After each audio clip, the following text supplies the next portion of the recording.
ఈ 21 అవతారాలని ఒకసారి వింటే చాలు, వాటి పేర్లు విన్నంత మాత్రం చేత విష్ణు ప్రీతికి పాత్రుడవుతాడు.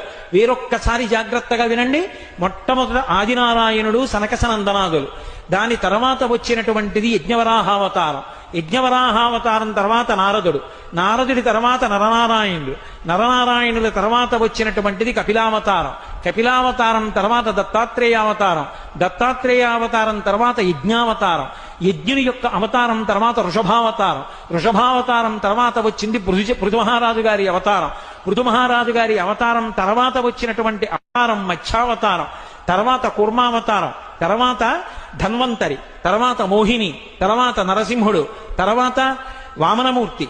తర్వాత పరశురాముడు. తర్వాత రాముడు. తర్వాత బలరాముడు. బలరాముడి తర్వాత కృష్ణ భగవానుడు. కృష్ణ భగవానుడి తర్వాత బుద్ధావతారం. బుద్ధావతారం తర్వాత కల్కి అవతారం. ఏకకాలంలో 2 అవతారాలు ఉంటూ